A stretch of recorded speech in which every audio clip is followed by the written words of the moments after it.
माऊलीचे चित्त ऐसी कळवळ्याची जाते करीला भवीन प्रीती पोटी भारवाहे त्याचे सर्वस्व ही साहे ऐसी कळवळ्याची जाते करीला भवीन प्रीती तुका म्हणे माझे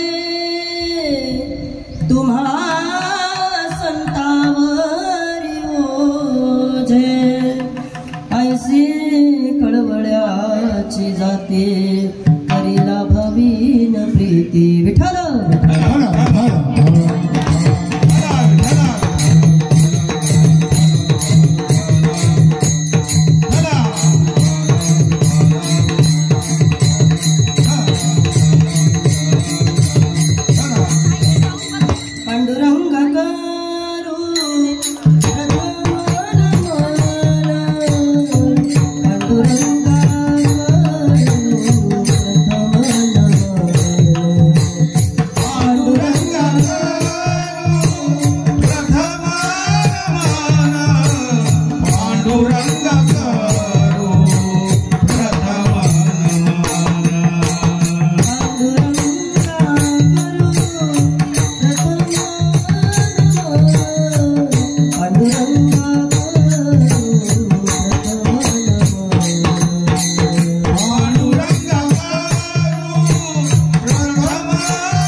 जगननिहित पाणी मंडना मंडनानां तरुण तुलसीमाला कंदरं कणजनेत्रं सदय धवलहासं विठ्ठलं चिंतयामि जयांचे केली स्मरण होय सकळ विद्यांचे अधिकरण तेची वंदू श्रीचरण श्री गुरूंचे ते नमस्कारोनी आता ओम नमो ज्ञानेश्वरा करुणा करा दयाळा तुमचा अनुग्रह लादलो पावन झालो चराचरी मी कळा कुसरी काहीच नेने बोलतो वचने अते भाविक एका जनार्दनी तुमचा दास त्याचे हास पुरवावे मस्तक हे पायावरी मस्तक हे पायावरी मस्तक हे पायावरी मस्तक हे पायावरी या वारकरी संताचा या वारकरी संताचा या वारकरी संताचा या वारकरी संताचा या वारकरी संताचा या वारकरी संताचा मस्तक हे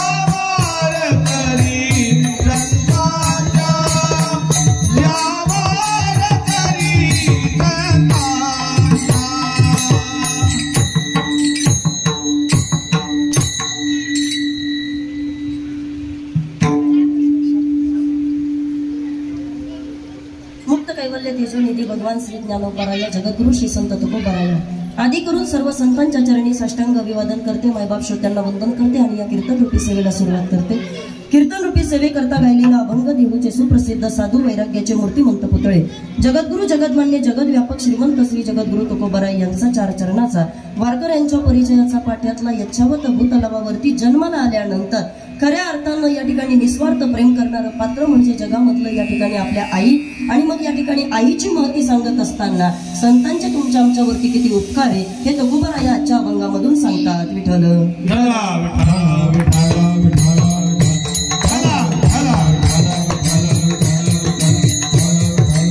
अभंगाला सुरुवात करण्यापूर्वी अल्पसा परिहार देणं वक्त्याचं कर्तव्य आहे. खऱ्या अर्थानं दुःखित अंतःकरणानं जमलेला समस्त गवळी परिवार आपल्या गावामधील असणाऱ्या रहिवासी ज्यांच्या नावापुढे आपल्याला कैलासवासी असा शब्द प्रयोग करावा लागतोय आणि ज्यांना आपल्यामधनं जाऊन या ठिकाणी आज 1 वर्ष पूर्ण होतंय अशा असणाऱ्या कैलासवासी श्रीमती कलावती हिरामण गवळी यांच्या असणाऱ्या या प्रथम पुण्यस्मरणाच्या निमित्तानं तुम्ही आम्ही सर्वजण या ठिकाणी जमलेलो आहोत. अर्थात गवळी परिवाराचे आत्मिष्ट नातेवाईक मित्र परिवार सगळे सोयरे त्यांच्या असणारे इतर नातलं या ठिकाणी मातेच्या चरणी भावपूर्ण श्रद्धांजली आदरांजली देण्याकरता आणि याच पद्धतीनं मातेला अखेरचा निरोप देऊन त्यांच्या पुण्याचं स्मरण करण्याकरता तुम्ही आम्ही या ठिकाणी सर्वजण जमलेलो आहोत. ज्यांच्या विनंतीला मान देऊन इथे येण्याचा योग प्राप्त झाला अशा असणाऱ्या आमच्या असणाऱ्या भगिनी आदरणीय हरिभक्त परायण आमच्या असणाऱ्या प्राचीताई होलावळे आणि त्यांच्याच असणाऱ्या या ठिकाणी खऱ्या अर्थानं तसं पाहिलं तर ही आमच्या ताईंची चुलत बहीण म्हणजे आजींची असणारी ही जी लाडकी सोनबाई आहे त्यामध्ये आदरणीय आमच्या प्रगतीताई असतील की ज्यांच्या विनंतीला मान देऊन खऱ्या अर्थानं आज इथे येण्याचा योग आणि त्यामध्ये गवळी परिवाराच्या दुःखामध्ये सहभागी होण्याची संधी. विठ्ठल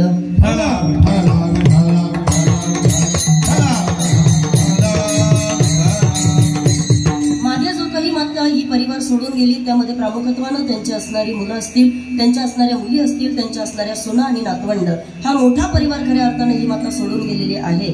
अर्थात ज्यांचा नामोल्लेख होणं अत्यंत गरजेचं आहे असे असणारे आदरणीय चंद्रकांत दादा गवळी म्हणजेच त्यांचा असणारा हा एक मुलगा 1 वर्ष झालं मातृछाया या ठिकाणी खऱ्या अर्थानं या परिवारावरची या ठिकाणी हरपून गेलेली आहे. पण साहजिक परिवाराला दुःख होणं स्वाभाविक आहे. त्यांच्या असणाऱ्या 2 मुली त्यामध्ये प्रामुख्यानं बेबीताई असेल त्यानंतर आदरणीय मंदाताई असतील त्यांच्या असणारी इतर नातवंड त्यानंतर त्यांच्या असणाऱ्या नाती पण सगळ्यात महत्वाचं म्हणजे ज्यांचा उल्लेख प्रामुख्यानं केला पाहिजे अशा असणाऱ्या या ठिकाणी मंगलताई बाळासाहेब गवळी आणि प्रगतीताई चंद्रकांत गवळी या ठिकाणी या दोनही सुनांना त्यांच्या असणाऱ्या आवाज असा घुमतोय दादा मलाच माझा आवाज येत नाहीये आणि सिस्टीमचा असा आवाज मोकळा करा जेणेकरून स्वर कळायला पाहिजे. ऐका या दोन्ही परिवारामधल्या या दोनही सुनांना या ठिकाणी खऱ्या अर्थानं दुःख होणं स्वाभाविक आहे. पण या दुःखामधनं या ठिकाणी उतराई होता यावं काही ना काहीतरी नामचिंतन घडावं त्या अनुषंगानं ही कीर्तन रूपी सेवा तुम्ही सर्वांनी माझ्या वाटेला दिलेली आहे. ज्ञानोबा तुकोबा जशी बुद्धी देतील तसं या अभंगावरती बोलायचा एक छोटासा मी प्रयत्न करणार आहे. फक्त बसलेल्या मंडळींना विनंती आहे बसताना ताहाड बसावं सर्वांगाचे कान करून चिंतन ऐकावं आणि ज्या ज्या वेळेला परमात्म्याचं भजन होईल त्या वेळेला सर्वांनी हातानं टाळी मुखानं नामचिंतन करा. विठ्ठल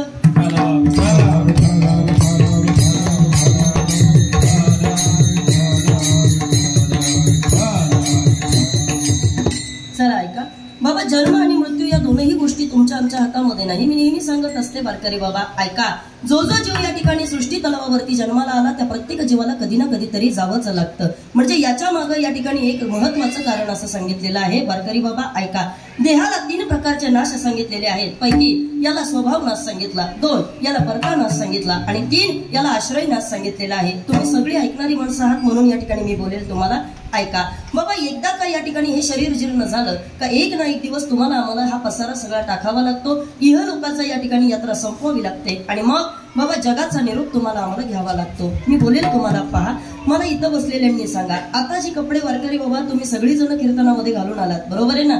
ती कपडे तुम्ही घरामध्ये असल्यानंतर घालता का बोला की पटकन नाही ना. जी कपडे तुम्ही घरामध्ये वापरता ती कपडे कोणाच्या लग्नाला जाताना तुम्ही घालता का नाही. जी कपडे आपण लग्नामध्ये जाऊन घालतो ती कपडे आपण एखाद्या शेतामध्ये काम करताना वापरतो का नाही. म्हणजे प्रत्येक ठिकाणी जात असताना जशी बाबा आपण कपडे या ठिकाणी वेगवेगळे वापरतो भिन्न भिन्न कपड्याचा आपण जसा वापर करतो व्यवस्थेनुसार जशी आपल्या कपड्यांचं परिवर्तन आहे अगदी त्याच उक्तीप्रमाणे व्यवस्थेनुसार ते नसलं तरी चालेल तू थाप टाकत राहा. विठ्ठल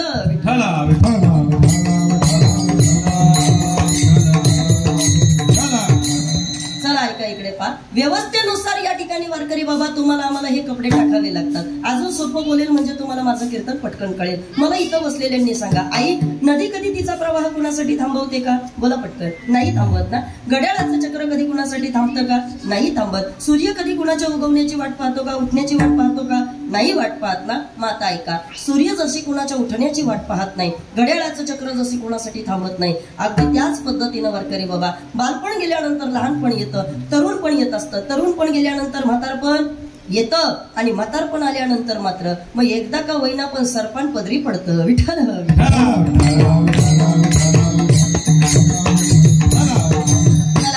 या मृत्यू लोकांमध्ये कुणी सुद्धा राहण्याकरता आलेलं नाही असं संतांचं तुम्हाला आम्हाला सांगणं आहे. ज्ञानोबा यांनी तुमची आमची समजूत काढली. ज्ञानोबा या म्हणतात, उपजे ते नाशे, नाशिले ते पुनर्रूपी दिसे, हे घटिका यंत्र जैसे परिभ्रमेगा, देहाची या गावालिया, जन्म मृत्यूची या सोहळिया, ना म्हणून ये धनंजया, जिया परी जैसे जीर्ण वस्त्र सांडीजे, तव नूतन वेडीजे, मग देहांतरा ते स्वीकारीजे, चैतन्यनाथे.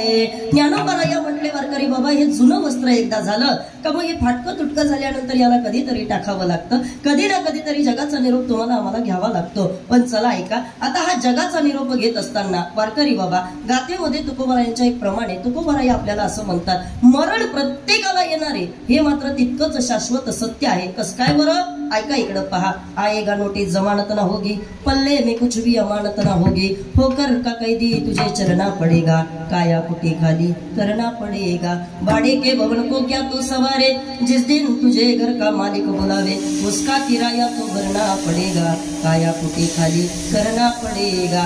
ज्या दिवशी परमात्म्याचं बोलावणं येतं वारकरी बाबा, त्या दिवशी तुम्हाला आम्हाला जावं लागतं. अजून पुढे बोलू का? याच्यामधनं कुणी सुद्धा सुटलेलं नाही. कसं काय बरं? येथे नाही ओरो आले अवतार, येथे नाही ओरो आले अवतार, येथे नाही ओरो आले अवतार, येथे नाही ओरो आले अवतार, येते पामर जीव कीर्ती, येते पामर जीव कीर्ती, येते नाही ओरो आले अवतार, येते नाही ओरो आले अवतार, येते नाही ओरो आले अवतार, येते नाही ओरो आले अवतार, येथे नाही ओरो आले अवतार, येते पावन जीव कीर्ती, येते पावन जीव कीर्ती, येते पावन जीव कीर्ती, येथे नाही ओरो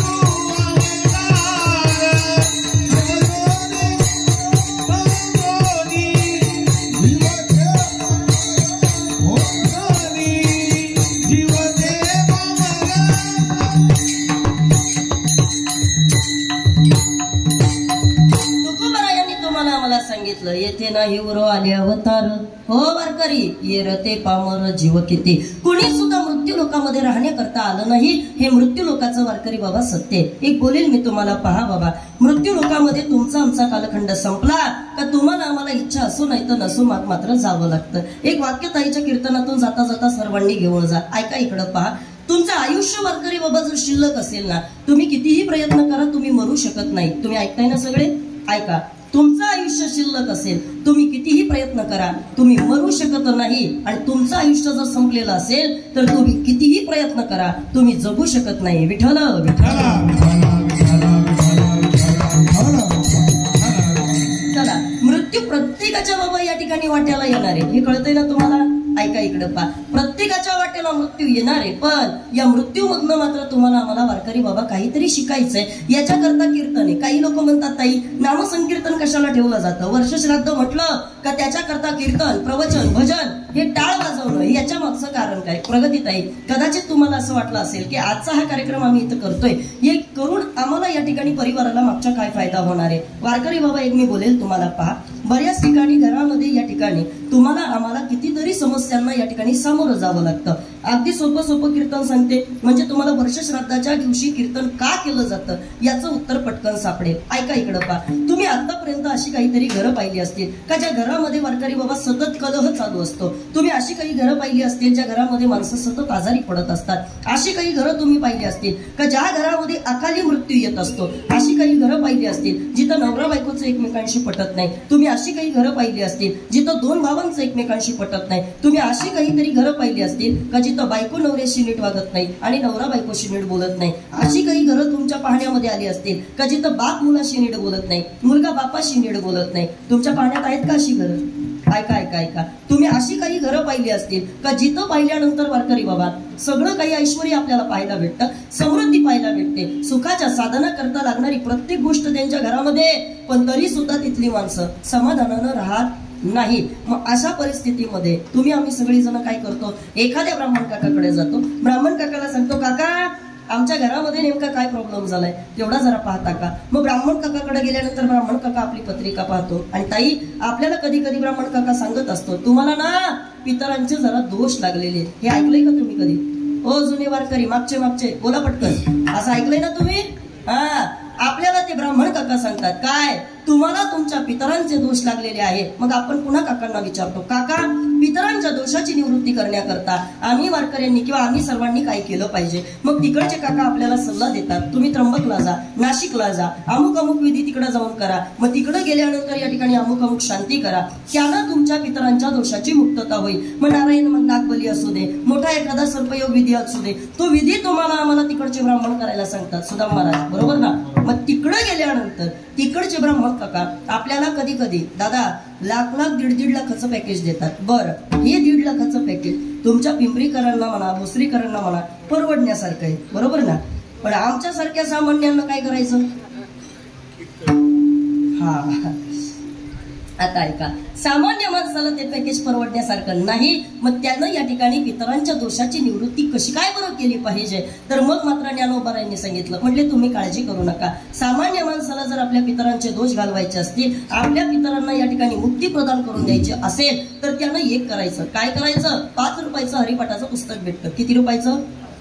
5 रुपयाचं हरिपाठाचं पुस्तक भेटतं. महिला वर्ग, हे 5 रुपयाचं हरिपाठाचं पुस्तक आपण विकत आणायचं. रोज या ठिकाणी आपण त्याचा नित्यक्रम करत राहायचा. किंवा अजून सोपं सांगेल, तुम्हाला रोज जमत नाही ना, पण कमीत कमी माणूस गेल्यानंतर दशक्रियेचा विधी होईपर्यंत 10 दिवस तरी त्या घरामध्ये हरिपाठाचं या ठिकाणी वाचन किंवा भजन होणं अत्यंत गरजेचं आहे. आता खाली बसलेली मंडळी म्हणतील, ताई त्यानं काय होईल जर आम्ही हरिपाठ केला, तर मग त्यानं काय होईल? ज्ञानोबाराया म्हटले, अरे हरिपाठ या ग्रंथामध्ये एवढं मोठं सामर्थ्य आहे की गेलेल्या माणसाचे दोष परिवाराला लागत नाही. कस काय बरं?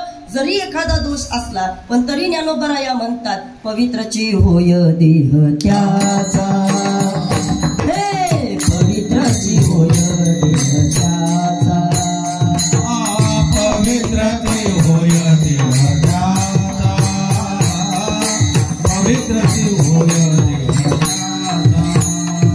हरिपाठ कीर्ती मुखे जरी गाय, पवित्रची होय देह त्याचा, पवित्रची होय देह त्याचा. हरिपाठ कीर्ती मुखे जरी गाय, पवित्रची होय देह त्याचा, पवित्रची होय देह त्याचा.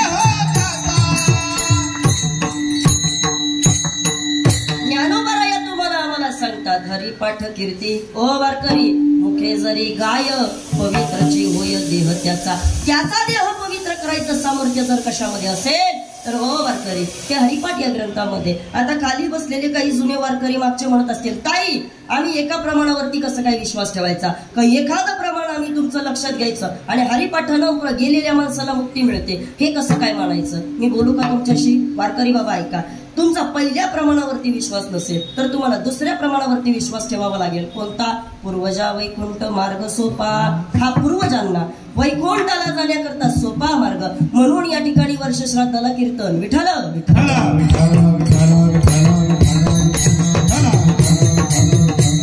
चला ऐका. गेलेल्या माणसाचे दोष वारकरी बाबा परिवाराला लागत असतात. मी एक सोपं बोलते, इकडं पहा माझ्याकडं. बाबा माणूस गेल्यानंतर घरातल्या माणसांची सगळ्यांची तारांबळ उडालेली असते, बरोबर आहे का नाही? अजून बोलू का? इकडं पहा सगळेजण.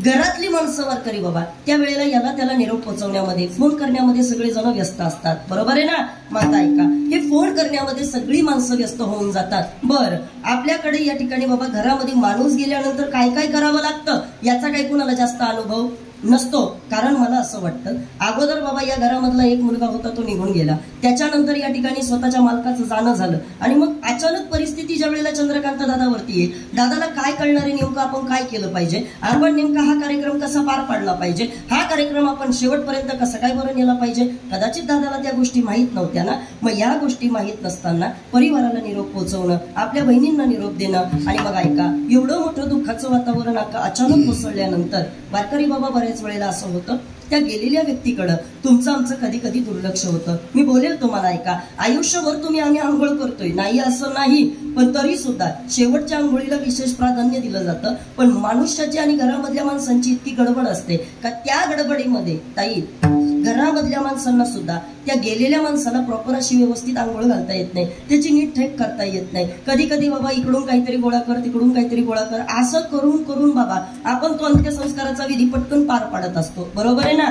पण आता त्याचा परिणाम आहे का, गडबड अशी होते का तुम्ही आम्ही सगळी जण गेलेल्या माणसाचं कार्य वाटे लावण्याकरता किंवा आपला या ठिकाणी तो दिवस व्यवस्थितरित्या या ठिकाणी पूर्ण व्हावा त्याच्याकरता प्रयत्न करतो. पण कधी कधी वारकरी बाबा असा होतो की गेलेला जो जीव असतो, गेलेला जो जीवात्मा असतो, त्या व्यक्तीला कधी कधी असं होत असतं, त्याला असं वाटतं अरे आयुष्यभर मी या पोराबाळांकरता इतकी मेहनत केली, आयुष्यभर मी यांच्याकरता एवढ्या खस्ता खाल्ल्या, पण शेवटच्या वेळेला या पोरांना माझं काही करता आलं नाही का, माझी ढेप यांना नीट करता आली नाही का, मला आंघोळ यांना नीट घालता आली नाही का, मला स्मशानापर्यंत पोहोचवताना सुद्धा यांना म्हणजे माझी काळजी नव्हती का, असा एखादा अपभ्रंश गेलेल्या माणसाच्या व्यक्तीच्या बाबतीमध्ये घडत असतो. आणि मग कधी कधी काय होतं, चुकून बरं का, ऐका इकडं पहा, प्रत्येकाच्या बाबतीत घडतं असं काहीच नाही, पण चुकून कधी कधी असं होतं का त्या गेलेल्या माणसाचे दोष मागच्या परिवाराला लागतात आणि मग ते परिवाराला दुःख भोगावं लागतं. पण आता इकडं पहा, याच्यामध्ये वास्तविक पाहता घरच्यांची काही चुकी नसते, गेलेल्या माणसाची सुद्धा कोणतीही चुकी नसते,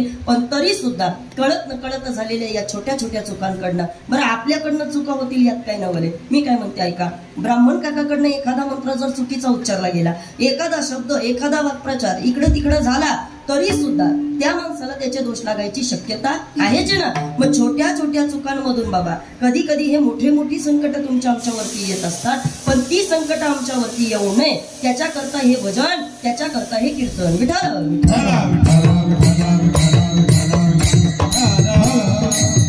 चला ऐका, आता तुम्हाला कळालं कीर्तनाचा कार्यक्रम का केला जातो, कशा करता केला जातो. पण तुम्ही म्हणाल मग ताई या ठिकाणी कीर्तन करत असताना आम्ही आज कीर्तनामधनं खऱ्या अर्थानं काय सार नेला पाहिजे. चला मी बोलेल तुम्हाला, बाईचं जीवन अत्यंत कठीण असतं. काय मत आहे तुमचं महिला वर्ग? ऐका, बाई म्हणजे आयुष्यभर या ठिकाणी बंधनामध्ये राहणारं व्यक्तिमत्व. कस काय बरं? ऐका इकडं पहा, बापाकडे होती तोपर्यंत बापाचा धाक, बरोबर, बापाकडनं या ठिकाणी पुढे गेल्यानंतर मोठ्या भावाचा धाक, भावाकडनं या ठिकाणी धाकामधनं सुटायचं, पुढे गेल्याच्या नंतर बाबा मावशीनं बोलायचं, काकानं बोलायचं, मामानं बोलायचं, या सगळ्यांच्या धाकामधून राहून कुठं ना कुठं तरी ती स्त्री जीवन जगायचा प्रयत्न करते.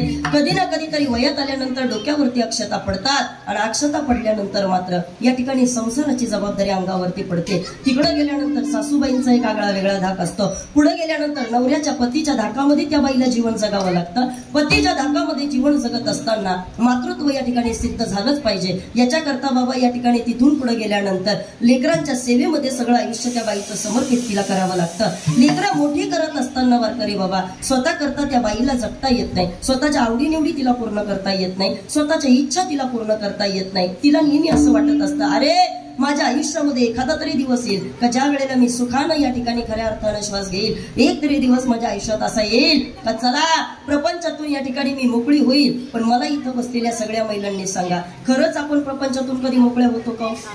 बोला बोला. कधीच मोकळं होता येत नाही. मग अहो नुसतं भजनाला आलेत नाही या बायांना तुम्ही विचारा.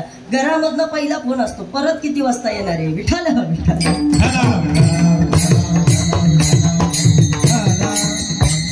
बाईचं जीवन म्हणजे अत्यंत धाकामधलं जीवन आहे. पण या धाकामधल्या जीवनामधनं सुद्धा वारकरी बाबा एखाद्या बाईला स्वतःचं कर्तृत्व सिद्ध करता येतं का बरं? कलावती ताई करता आज तुम्ही एवढे सगळे जण जमले, कशा करता तुम्ही इथं सगळी जण आले? याच्या मागचं कारण एकच आहे वारकरी बाबा, जाणं प्रत्येकाच्या वाटेला आहे हे नक्कीच आहे. पण तरी सुद्धा मनुष्यामध्ये बाबा एक गोष्ट आहे जी तुम्ही आम्ही कायमस्वरूपी करू शकतो. कोणती? उत्तमची उरे उत्तमची उरे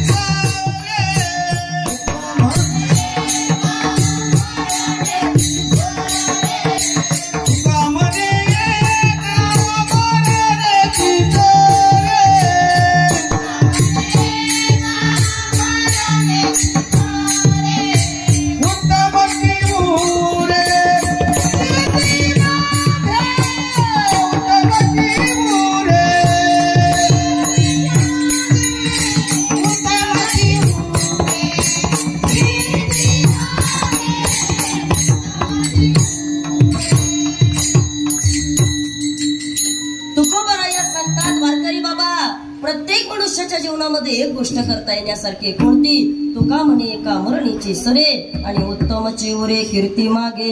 काहीतरी कीर्ती समाजामध्ये तुम्ही आम्ही ठेवू शकतो एवढं तुमच्या आमच्या वाटेला आहे. एक बोलू का तुमच्याकडं? इकडं पहा ओ भोसरीकर, मी काय म्हणते मला सगळ्यांनी सांगा, दुधाचं बाबा आयुष्य किती दिवसाचं आहे? दूध किती दिवस चांगलं राहतं? महिला वर्ग, दूध 2 दिवस बरोबर ना? जास्तीत जास्त 2 दिवस दूध चांगलं राहू शकतं. चला मी पुढं तुम्हाला सगळ्यांना विचारते, दुधापासून बनलेलं दही किती दिवस चांगलं राहतं? बोलत नाही का तुम्ही? 3 ते 4 दिवस बरोबर आहे ना? दही किती दिवस चांगलं राहतं? 4 दिवस दही चांगलं राहतं. आता इथं बघितल्या माझ्याकडे पहा, मला सांगा दह्यापासून बनलेलं ताक किती दिवस चांगलं राहतं? 4 ते 5 दिवस बरोबर आहे. दह्यापासून बनलेलं लोणी किती दिवस चांगलं राहतं? महिला वर्ग, लोणी आठवडाभर चांगलं राहतं, 8 दिवस चांगलं राहतं. तुम्ही कधी लोणी काढलंय का नाही? ओ पुण्याच्या बायका बोला की पटकन. लोण्याची मर्यादा आहे 8 दिवसाची. 8 दिवसानंतर जर आपण त्याला पटकन कळवलं नाही तर त्याच्यावरती एक पिवळसर असा थर येतो. त्यामुळे 8 दिवस लोणी चांगलं राहत असतं. पण आता इथं बसलेल्यांनी सगळ्यांनी मला सांगा, लोण्यापासून बनलेलं तूप कधी खराब होतं का? नाही होत ना? ऐका इकडं पहा, दूध किती दिवस चांगलं राहतंय? 2. दही, ताक, लोणी आणि तूप कायमच चांगलं आहे ना? आता इकडं पहा सगळ्यांनी, तुम्हाला काय वाटतं? मी इकडे तुमच्याकडे दूध दही तूप लोणी सांगायला आले का? नाही. ऐका इकडं पहा, 2 दिवसाच्या खराब होणाऱ्या दुधामध्ये ओ वारकरी बाबा कधीच न खराब होणारं तूप लपलेलं आहे ना? कळलं का तुम्हाला? 2 दिवसाच्या खराब होणाऱ्या दुधामध्ये जसं कधीच खराब न होणारं तूप लपलेलं आहे. इकडं पहा 2 दिवसाच्या खराब होणाऱ्या दुधामध्ये झोपले का तुम्ही सगळे? 2 दिवसाच्या खराब होणाऱ्या दुधामध्ये वारकरी बाबा कीर्ती नावाचं कधीच खराब न होणारं तूप लपलेलं आहे. हे आयुष्याचं सार्थक आहे. विठाला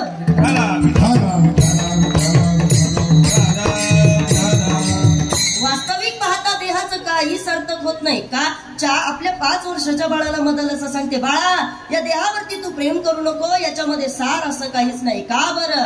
हा देह नाशिवंत, मळमूत्राचा बांधा, वरी चर्म घातले रे, करुणी कीटकांचा सांदा, रवरव दुर्गंधी रे, अमंगळ तिचा बांधा, स्मरे त्या हरिहरा, शरण जाई गोविंदा. बाबा हे नाचतं पुसका हे कधी ना कधी तरी टाकावं लागणार आहे. इतकंच काय तर आपली संतांनी समजूत सांगितली, म्हटले बाबा रे तुम्ही याच्यावरती प्रेम करू नका. का बरं? तर त्याचं कारण सांगितलं, देह जाईल याशी काळोबा खाईल, देह जाईल याशी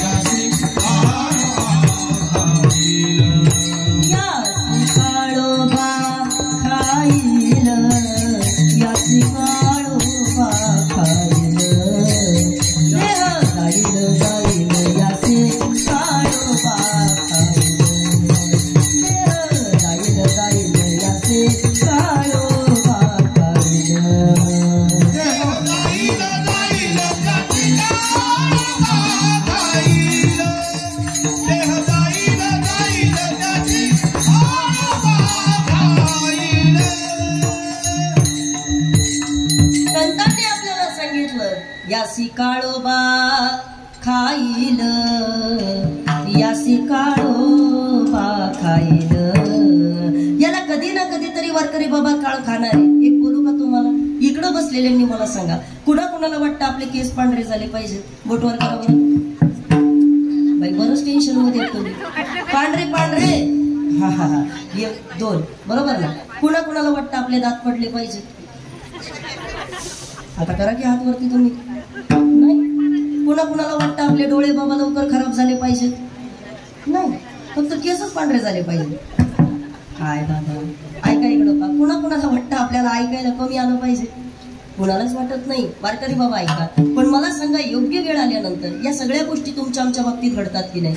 ऐका, इच्छा असो नाही तर नसो, पण तुमचे आमचे केस पांढरे होतात. इच्छा असो नाही तर नसो, पण या ठिकाणी आपले दात पडतात. इच्छा असो नाही तर नसो, पण डोळ्यानं दिसायला कमी होतं. इच्छा असो नाही तर नसो, वारकरी बाबा हे शरीर जीर्ण होऊन जातं. याच्यामध्ये काही सुद्धा शिल्लक राहत नाही. का बरं? म्हातारपणाची अवस्था डोळ्यासमोर आणा, तुमच्या लक्षात येईल. मज नाही हातपाय, डोळा पडली झापड, कर्ण हे बधीर झाले, वाचा बोले बोबड, नाक मुख गळू लागले, लाळ आणि शेंबूड, श्वाना परी गती झाली, अवघे करती हाड.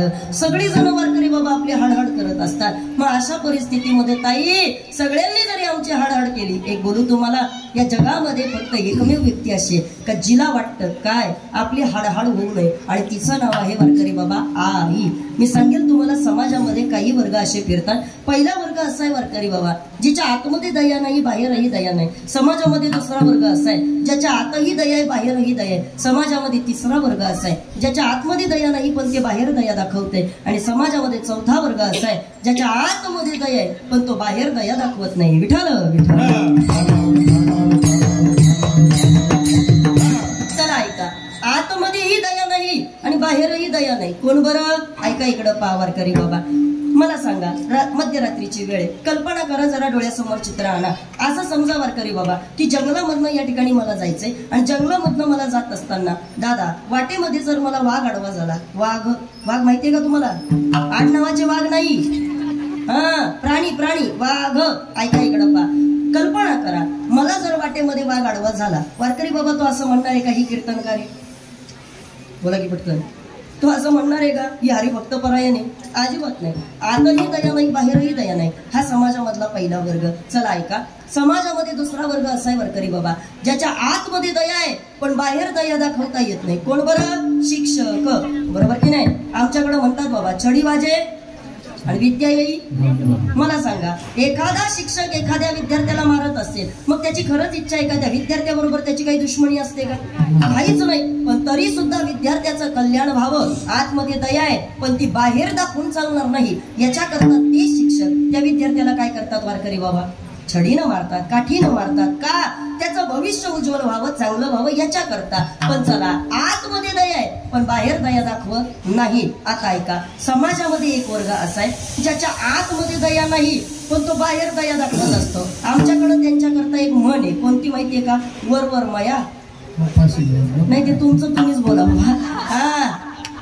समाजामध्ये हा वर्ग असा आहे काय, ज्याच्या आतमध्ये दया नाही पण ते बाहेर दया असल्यासारखं दाखवतं. पण आता ऐका, समाजामध्ये एक वर्ग असा आहे जो आतही दया आहे आणि बाहेरही त्याच्या दया दाखवतो. कोणता? सगळ्यात पहिल्यांदा एक वर्ग आहे तो म्हणजे आमच्या संतांचा, आणि दुसरा एक वर्ग आपल्याला सांगितला तो म्हणजे आपल्या माईचा, म्हणजे आपल्या असणाऱ्या आईचा. कसं काय बरं? ऐका वारकरी बाबा, आतही दया आणि बाहेरही दया. कसं काय वारकरी बाबा? साधू संत माय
सुखाचे मुख्य स्थान भक्तीचे ते माहेर ती केले कृपादान मस्तकी ठेविला कर माया मोह निरसले शुद्ध झाले कलेवर.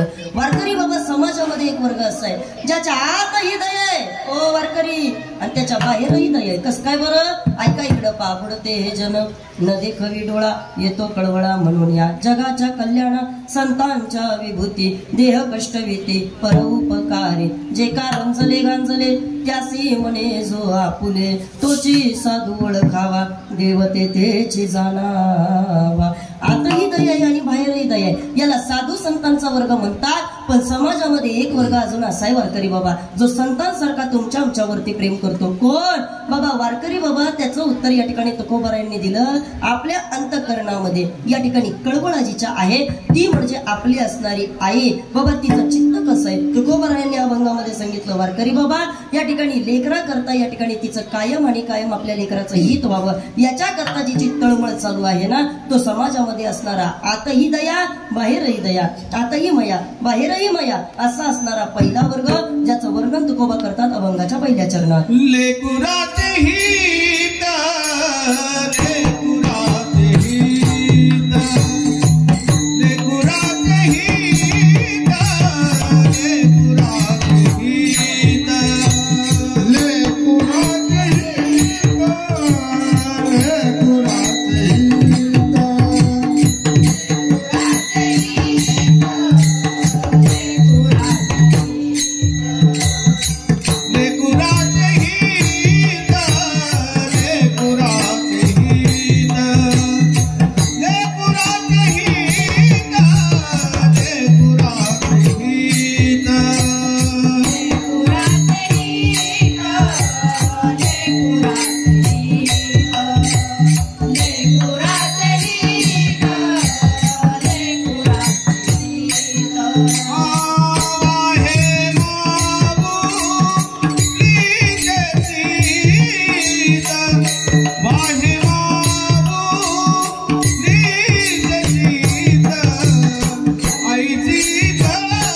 लेकुराचे वाहे माऊलीचे चित्त वाहे माऊलीचे चित्त. अभंगाच्या पहिल्या चरणामध्ये तुकोबाराया म्हणतात महिला वर्ग ऐका इकडं पा.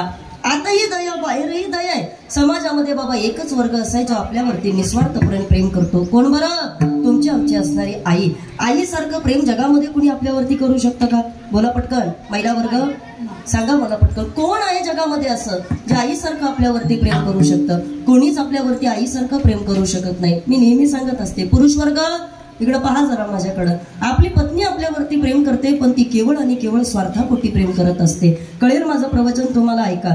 तुम्हाला जर अजून थोडासा अभ्यास करायचा असेल तर एक गोष्ट ताई करता जाता जाता करा. इकडनं घरी जात असताना ज्याची ज्याची बायको आणि ज्याची ज्याची आई घरामध्ये आहे ना त्यानं एक गोष्ट आता फक्त जाता जाता करायची. कोणती माहितीये का? इकडनं जात असताना तुम्ही जर इकडनं उजव्या हातानं किंवा डाव्या हातानं इकडनं बाहेर पडलात तर एक भलं मोठं मार्केट तुम्हाला लागतं. बरोबर आहे ना? आता इकडं पहा सगळ्यांनी. जाता जाता ताईच्या दोन गोष्टी ऐकता. कोणत्या? एक काम करायचं 10,000ची साडी आपल्या बायको करता घेऊन जायची. चालेल ना? नाही, बारीक तोंड करू नका तुम्ही.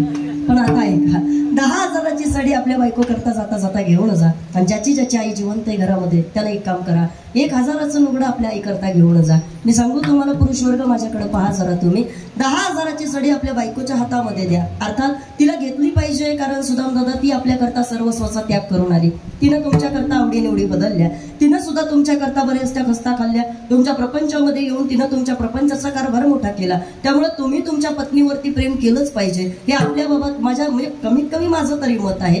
10,000ची साडी आपल्या बायको करता घेऊन जा. आता एका 1,000चं लुगडं आईच्या हातामध्ये द्या आणि 10,000ची साडी बायकोच्या हातामध्ये द्या. पुरुष वर्ग इकडं पहा, इकडं 10,000ची साडी हातामध्ये घेतल्यानंतर जी 10 वेळा उलगडून पाहते आणि 10,000च्या साडीमध्ये प्रगतीताई, जिला कलर आवडत नाही, पॅटर्न आवडत नाही, सूत आवडत नाही, डिझाईन आवडत नाही, जिला वारकरी बाबा या ठिकाणी 10,000च्या साडीमध्ये जी 10 चुका काढते तिला आपली बायको म्हणतात. काय म्हणतात?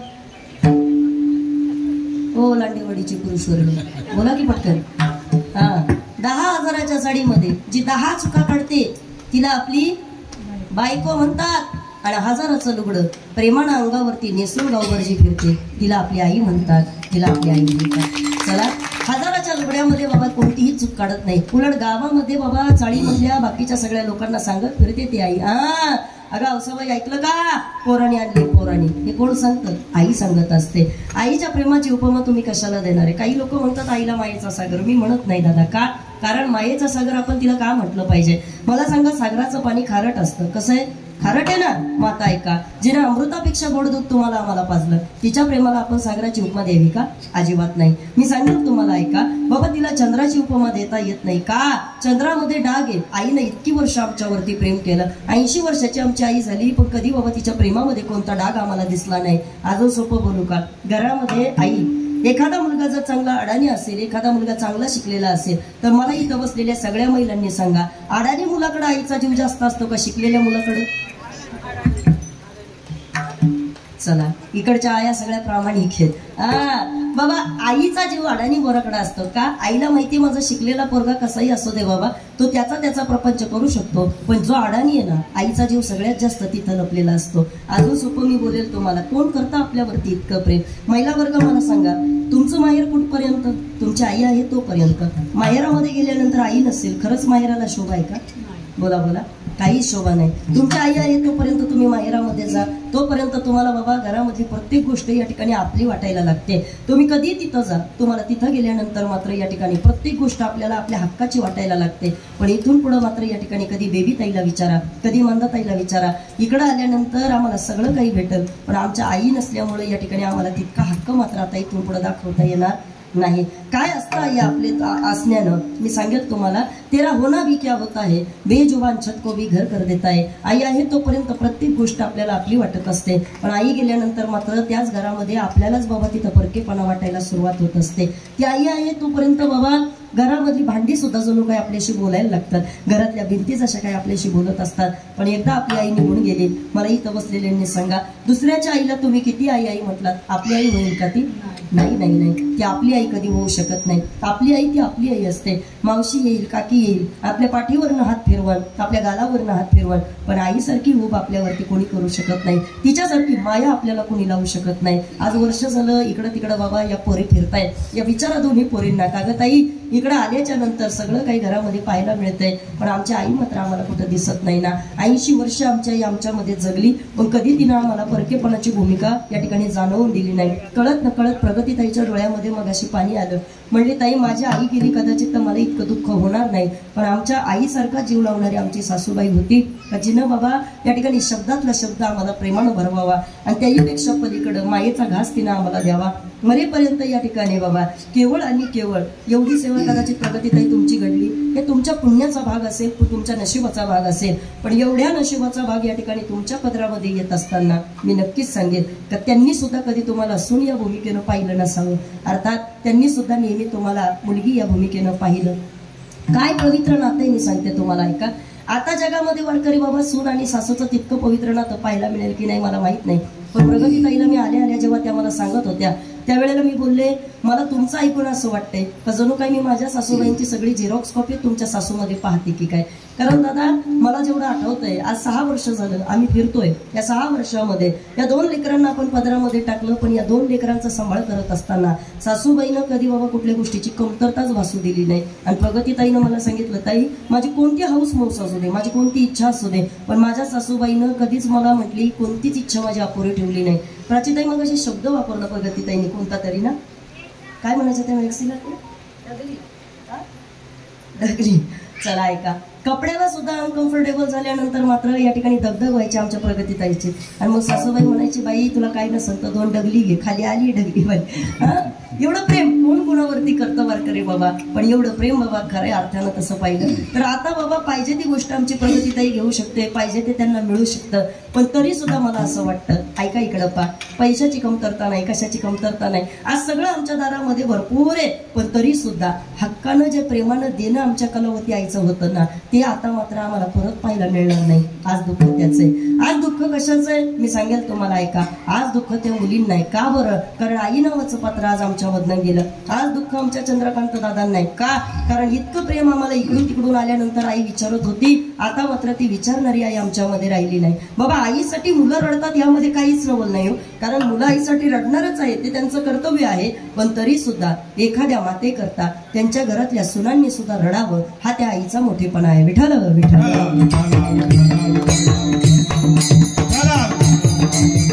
चला ऐका, आईसारखं प्रेम जगामध्ये आपल्यावरती कोणी करू शकत नाही, हे मी तुम्हाला सांगितलं. पण आता इकडे वो कौन सी चीज है जो बाजार में नहीं मिलती, सब कुछ मिल जाता है लेकिन माँ नहीं मिलते. आयुष्यात प्रत्येक गोष्ट तुम्हाला विकत घेता येते वारकरी बाबा, पण आईचं प्रेम जगाच्या पाठीवरती तुम्ही कुठं विकत घेणार आहे सांगा. जुना काळ असायचा, जुन्या काळामध्ये एखादा मुलगा रडायला लागला तर तो आईपाशी हट्ट करायचा, आई गावामध्ये बाजार भरलाय, आई मला अमुक अमुक गोष्ट पाहिजे. आई म्हणायची, बाळा आपली परिस्थिती तशी नाही रे, रोज मी कुठंतरी जाते, काबड कष्ट करते, अरे तुम्हाला खायला घालते, मी कुठून तुम्हाला काय देणार आहे. आई मला माहित नाही. आई अरे बाप गेल्यापासून मीच तुम्हाला सांभाळलं रे पोरांनो, माझ्याकडे एवढे पैसे नाही की मी तुम्हाला काही देऊ शकतो, बाकी मला माहित नाही. आई बघ आई बाजारामध्ये ती खेळण्यामधली ट्रक गाडी आली, मला तीच गाडी पाहिजे. आई म्हणायची कुठून देणार. आई नको ट्रक गाडी घेऊ, एखादी जिलेबीचा वेडा तरी घेऊन दे. आई म्हणायची, बाळा कुठून देणार, माझी परिस्थिती तेवढी नाही. हा जुना काळ असायचा. मग एखादा काका बाबा तिथं यायचा, काका म्हणायचा, बाळा चल तुला मी बाजारामध्ये नेतो आणि बाजारामध्ये नेऊन तुला पाहिजे ते खायला देतो.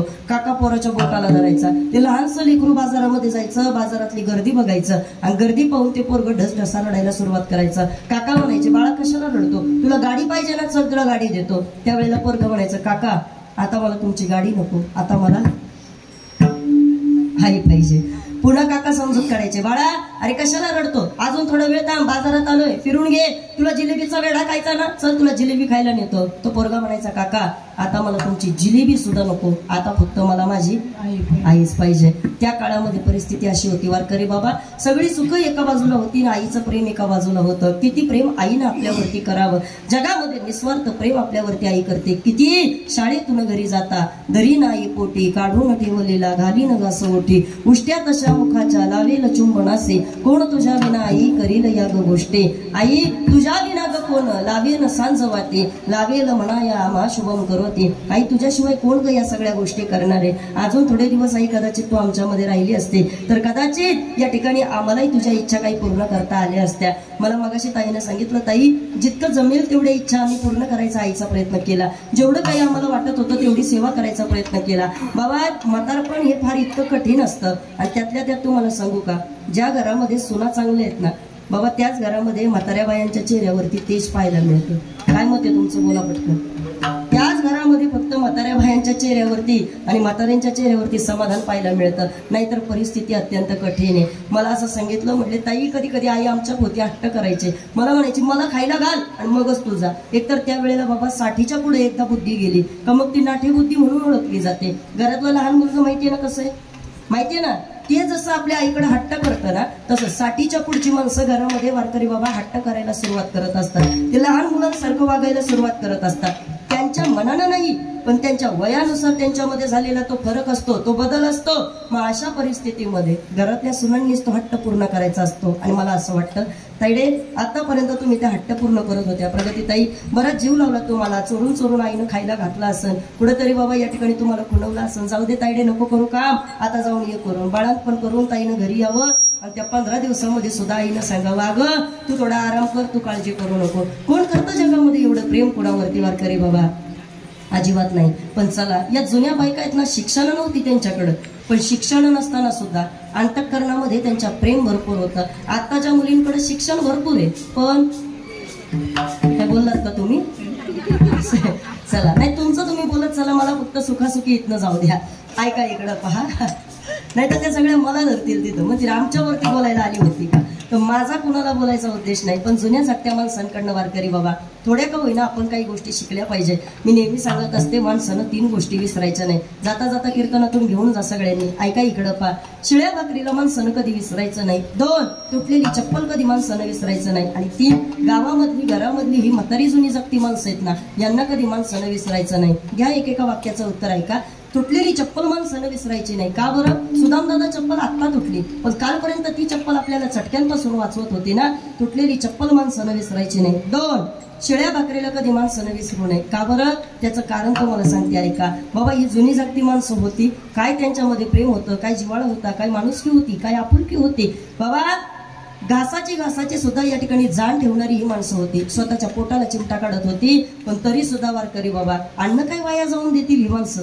कधीच नाही. ही ताकद होती बाबा त्या लोकांमध्ये, आणि म्हणून शिळ्या भाकरीला कधी माणसानं विसरू नये. आणि तिसरी महत्वाची गोष्ट, ही जुनी जागती माणसं आहेत ना, यांना कधी विसरायचं नाही. का? त्याचं कारण तुम्हाला सांगते. ऐका, आत्ताच्या मुलींची फक्त एकच इच्छा आहे. कोणती माहितीये का? आमचे बंगले मोठे झाले पाहिजे, आमची मुलं फक्त चांगल्या कॉन्व्हेंट स्कूलला गेली पाहिजे, त्यांना आणायला न्यायला फक्त मोठी बस असली पाहिजे.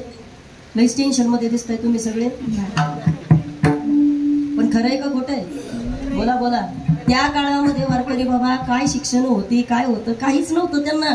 पण तरी सुद्धा या जुन्या जगत्या माणसांनी बाबा आपले पोरांवरती संस्कार नावाचं पुस्तक घडवण्याचं काम केलं. सांगा मला इथं बसलेल्यांनी, अहो आपली पोरं वारकरी बाबा 2 वर्षाचा मुलगा आहे, त्या आईच्या कंट्रोलमध्ये नाहीये. आता काय मत आहे तुमचं? 2 वर्षाचा मुलगा रडायला लागलं तर ती आई त्याला गप करू शकत नाही. आईला बाबा त्याला गप करण्याकरता मोबाईल द्यावा लागतोय. बघा तिकडं, खरंय का खोटं आहे?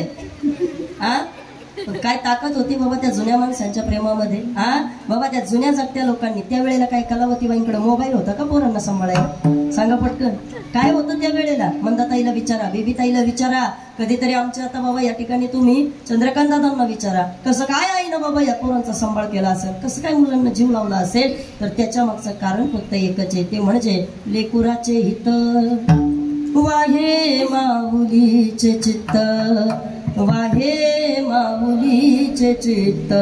ते लेकुराचं हित अंतःकरणामध्ये ती माता ठेवत होती, आणि तितकं प्रेम करायचं बाबा काम त्या मातेकडनं होत होतं. पण चला, जुन्या जागत्या माणसांमध्ये ती ताकद होती बाबा, त्या आईमध्ये सुद्धा ती ताकद होती. मी एक बोलू तुम्हाला, महिला वर्ग, थोडं माझं बोलणं आज कदाचित तुम्हाला लागेल, थोडंसं टोचेल, तुम्हाला थोडंसं वाईट वाटेल, पण एक सांगते तुम्हाला. ऐका, जुन्या काळात या काही आज्या होत्या, बरोबर ना? आजी 4-4, 5-5 पोरं व्हायची त्या वेळेला, बरोबर की नाही? खरंय का खोटं आहे? आजी बोला की तुम्ही. हो आजी, खरंय ना? ऐका, 4-4, 5-5 मुलं असताना सुद्धा घरातलं सगळं काम, गायांचं गुरांचं काम, शेतातलं सगळं काम, आणि मुलांचा चांगला सांभाळ, काळ्या आईची सेवा, हे सगळं काही यांच्याकडनं होत होतं. बरोबर आहे? आता सगळ्या गोष्टी जागच्या जागी आहेत. पुढं बोलूच कमी काय आपल्याला? कमी कशाचीच नाही, पण तरी सुद्धा आपल्याकडनं आता कामही होत नाही आणि पोरांचा सांभाळही नीट नाही. विठाल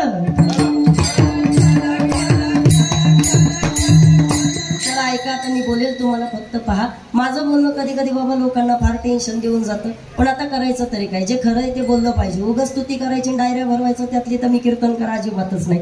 थोडं कमी का कीर्तन असले तरी चालतील, पण तो डोस मात्र परफेक्ट बसला पाहिजे. या उद्देशानं बाबा हा कार्यक्रम फक्त आता करायचा आहे. कारण मला एकच माहिती, सून म्हणून आपण कसं वागलं पाहिजे, सासू म्हणून आपण कसं असलं पाहिजे, मुलगी म्हणून आपण काय कार्य केलं पाहिजे. मला असं वाटतं आज गवळी परिवाराकडे पाहिल्यानंतर आपल्याला कळतंय बाबा, त्यांच्या मुलींकडे पाहिल्यानंतर कळतं मुलीचं कर्तव्य या ठिकाणी कसं बजावलं पाहिजे. त्यांच्या असणाऱ्या बाबा या ठिकाणी कलावतीबाईच्या जीवनाकडे पाहिलं तर आपल्याला कळतं एका सासूनं या ठिकाणी असं काहीतरी कर्तृत्व केलं पाहिजे का बाबा या ठिकाणी आपण गेल्यानंतर आपल्या सुनेच्या सुद्धा डोळ्यामध्ये आपल्याकरता पाणी आलं पाहिजे. जगली बाबा ती माता, पण हे जगत असताना वारकरी बाबा प्रत्येक गोष्ट प्रत्येक स्वप्न स्वतःच पूर्ण करता करता परिवाराला बांधून ठेवायचं काम बाबा तिनं केलं होतं. मी नेहमी सांगत असते वारकरी बाबा, तुमच्या बाकीच्या कोणत्याही गोष्टी बाबा विभिन्न झाल्या तरी चालतील, पण जुन्या बायांमध्ये एक गोष्ट होती, काय माहितीये का, त्या चूल एक ठेवत होत्या. नाही कळलं तुम्हाला? आता आपले जेवढे मजले आहेत तेवढ्या चुली आहेत आपले.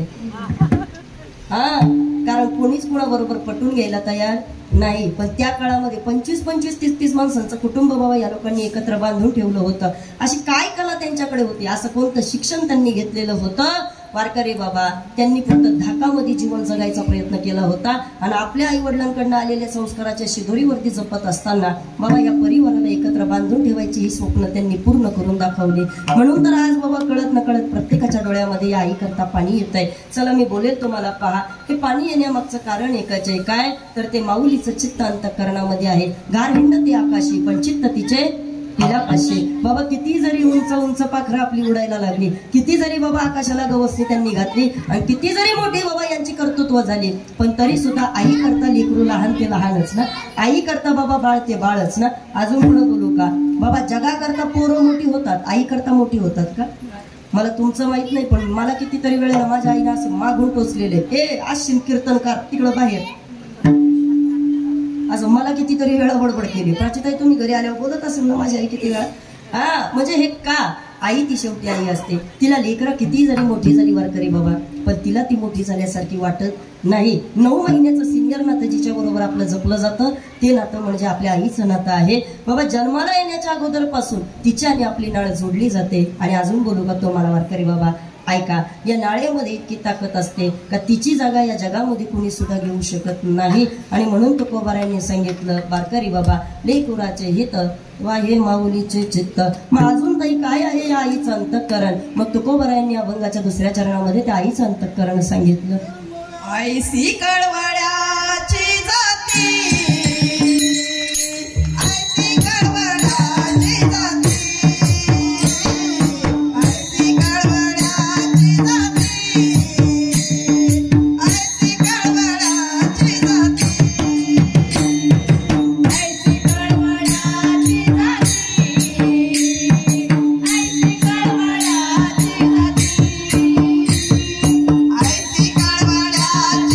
कळवळ्याची जाती,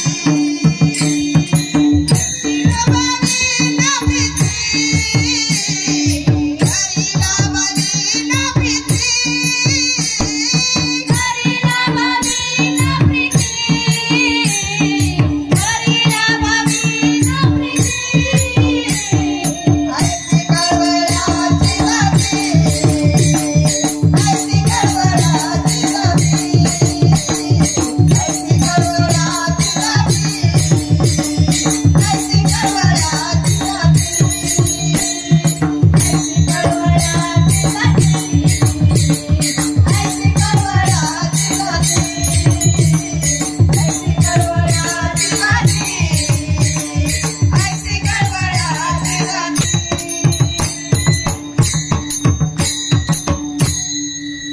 ऐसी कळवळ्याची जाते करीला भावीन प्रीती. तुकोबारा या अभंगाच्या 2ऱ्या चरणामध्ये म्हणतात की वारकरी बाबा, लाभाशिवाय जी प्रेम करते ती केवळ आणि केवळ आपली आई आहे. तिच्या प्रेमामध्ये कोणत्याही पद्धतीचा स्वार्थ नसतो. पुरुष वर्ग, ओ पुरुष वर्ग, ऐका इकडं पा, जाताना 500 रुपयाची मिठाई घरी न्या. किती रुपयाची? मी जाऊ का तोपर्यंत चहा पिऊन येऊ का? हा मग बोला की पटकन. 500 रुपयाची मिठाई जाता जाता घरी घेऊन जा. ऐका, तिकडं दुकानदाराला सांगताना फक्त एक सांगायचं, काय म्हणायचं माहिती का, एक काम कर दुकानदार दादा, काय 450 रुपयाची मिठाई एका बाजूला ठेव आणि 50 रुपयाची त्यातली एका बाजूला ठेव. वारकरी बाबा, 50 रुपयाची मिठाई घरामधल्या आपल्या आईच्या हातामध्ये नेऊन द्या आणि 450 रुपयाची मिठाई आपल्या पोरांच्या हातामध्ये नेऊन द्या. इकडं पहा माझ्याकडं. 450 रुपयाची मिठाई 4.5 मिनिटामध्ये संपवतात आपली पोर. कोण? पोरं. ऐकताय ना तुम्ही सगळे? ऐका इकडं पहा, 450 मिठाई बाबा, 450 रुपयाची मिठाई पटकन खाऊन टाकतात आपली पोरं. पण घरामधल्या आपल्या आईला 50 रुपयाची मिठाई द्या, खात नाही सुदाम दादा ती, मग तशीच परत बांधून ठेवते. दुसऱ्या दिवशी आपली पोरं रडायला लागली का मग बघा आपल्याच पोरांना ती खायला घालत असते. कोण करतं इतकं प्रेम आपल्यावरती? सांगा पटकन. करी लाभावीन प्रीती. बाबा इतकं प्रेम तिनं आपल्यावरती करावं का वारकरी बाबा तिच्या प्रेमाची सर अन्य कोणत्याही गोष्टीला येऊ शकत नाही. चला कुठं कुठं बाबा आई गेल्यानंतर आपण तिला शोधलं तर आपल्याला ती मिळणार आहे का? मी नेहमी सांगत असते डोंगरा आड गेलेला सूर्य उद्या परत दिसणार आहे ही गॅरंटी इथं बसलेल्या प्रत्येक माणसाला आहे. पण आज वर्ष झालं आम्ही आईला शोधतोय पण आई मात्र या ठिकाणी आम्हाला भेटत नाही. एका कवीनं एक ठिकाणी वर्णन करताना सांगितलं, कुठं गेली माझी आई मला करमत नाही, येना ग आई मला झोप येत नाही. आई अगं 1 वर्ष झालं तू आम्हाला सोडून गेली पण या वर्षभरामध्ये या ठिकाणी आम्हाला कितीतरी आठवणी तू देऊन गेली. आमच्याकरता सगळा प्रपंच आई तू उभा केला. अजून 10-20 वर्ष जगले असते कदाचित याच भोसरी गावामध्ये लांडेवाडी गावामध्ये आम्ही तुझा मोठा शताब्दीचा सोहळा आई केला असता. अजून थोडे दिवस जगली असते आई कदाचित आम्ही तुझ्या अंगावरती चांगल्या चांगल्या साड्या घातल्या असत्या. पाहिजे ती इच्छा तुझ्याकरता पूर्ण करून घेतली असते. पण इथून पुढे मात्र आई इथून पुढच्या प्रत्येक क्षणाला प्रत्येक सणाला आम्हाला तुझी आठवण आल्याशिवाय राहणार नाही. काय करते आई आपल्यावरती? पोटी भार आहे त्याचे माऊली तू माया मिले करू कसं तुला विसरू. माऊली तू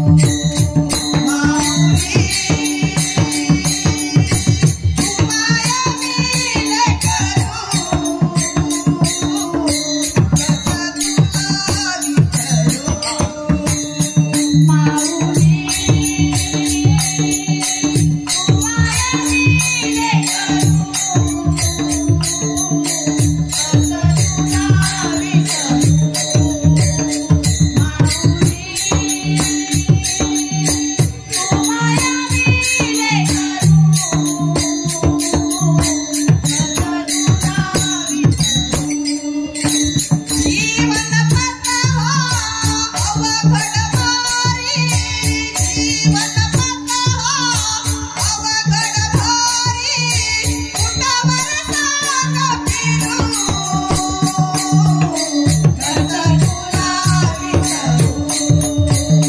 माऊली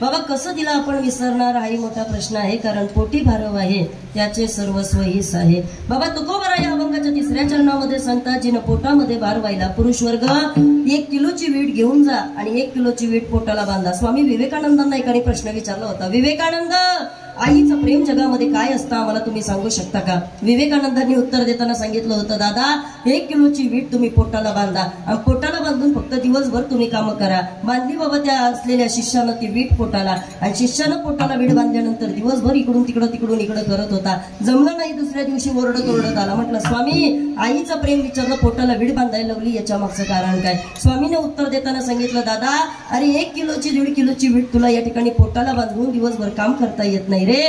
पण आई 2.5-3 किलोचं ते पोरग आणि पोटामध्ये एवढा भार जी वाहते ना तिच्यापेक्षा दुसरं प्रेम आपल्यावरती जगात कोण करणार आहे? आणि म्हणून बाबा पोटी भार आहे त्याचे सर्वस्व हीच आहे. ऐसी कळवळ्याचे जाते करी लाभावी न प्रीते. आणि तुकोबारायांनी सांगितलं इतकं प्रेम जगामध्ये आईनंतर जर कोणी करू शकत असेल तर ते केवळ आणि केवळ आपल्यावरती संतच करू शकतात. म्हणून तुकोबाराया म्हणतात, तुका म्हणे माझे तुम्हा संतावरी ओजे ऐसी कळवळ्याची जाते करी लाभावी न प्रीती. विठोबा रखुमाई विठोबा रखुमाई विठोबा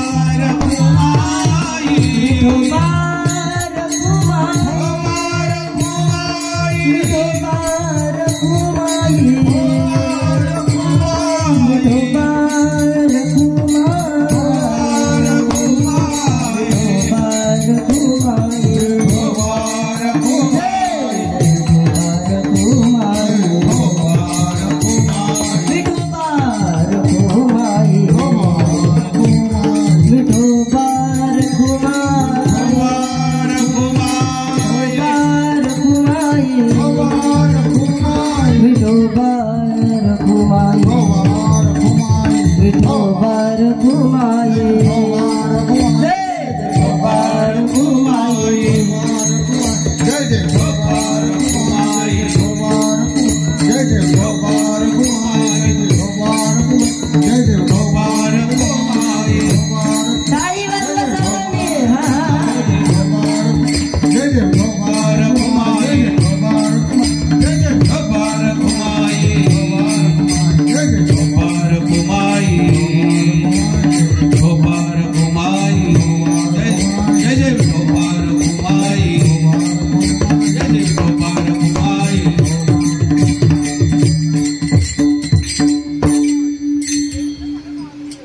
झालेली सेवा तुम्हा सर्व संत सज्जन माय बापांच्या चरणी समर्पित करते. बोलता बोलता उगाच्या घरात एखादा शब्द जास्त गेला असेल तर बुद्धीचं दूध जे चांगलं आहे ते परमात्म्याचे आशीर्वाद समजून आपलंसं करून घ्या. दुःखित अंतःकरणानं जमलेला समस्त गवळे परिवार आपल्या गावामधील असणाऱ्या रहिवाशी कैलासवासी श्रीमती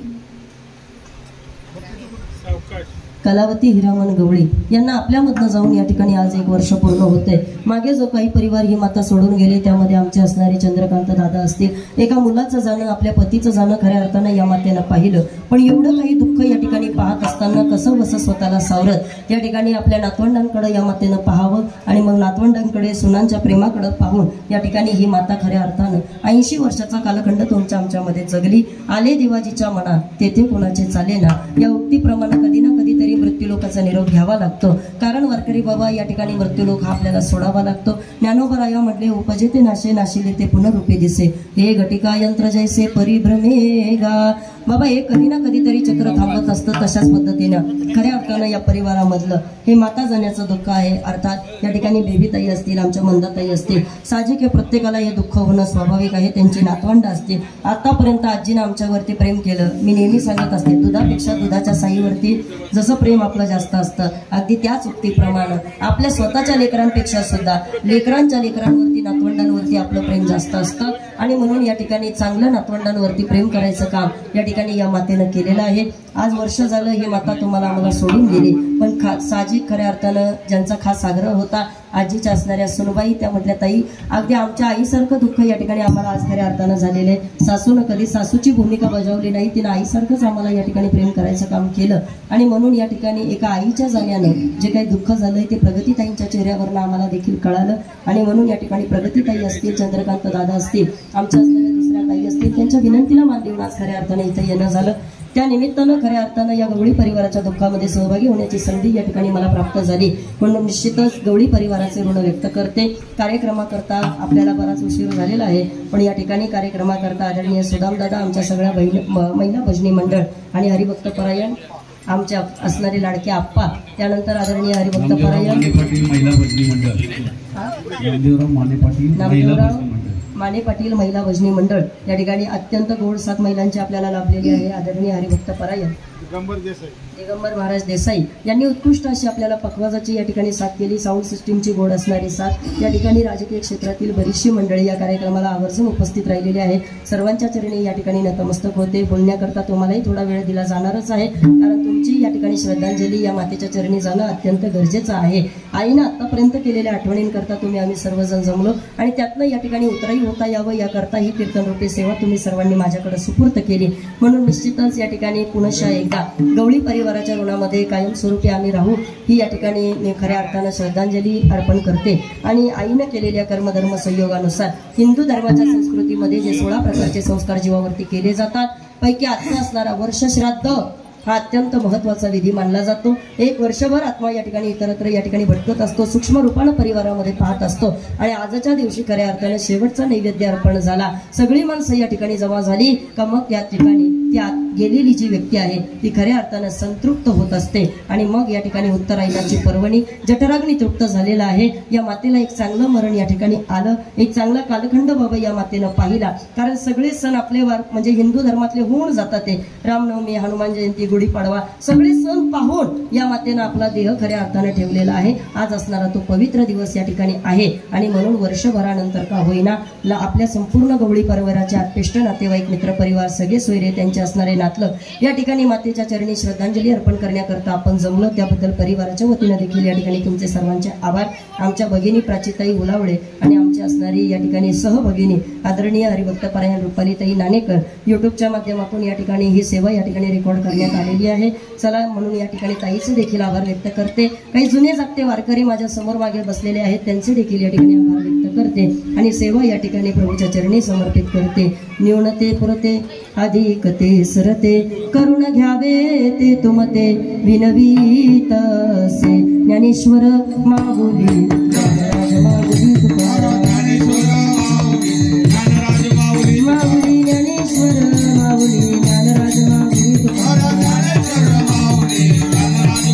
माऊली ज्ञानेश्वर माऊली ज्ञानराज माऊली तुकाराम तुकाराम तुकाराम तुकाराम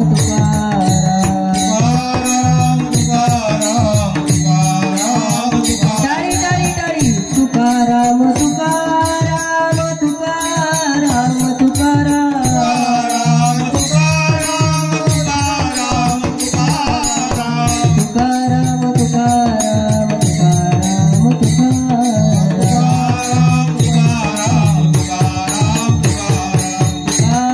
तुकाराम तुकाराम विठ्ठल जय जय विठ्ठल जय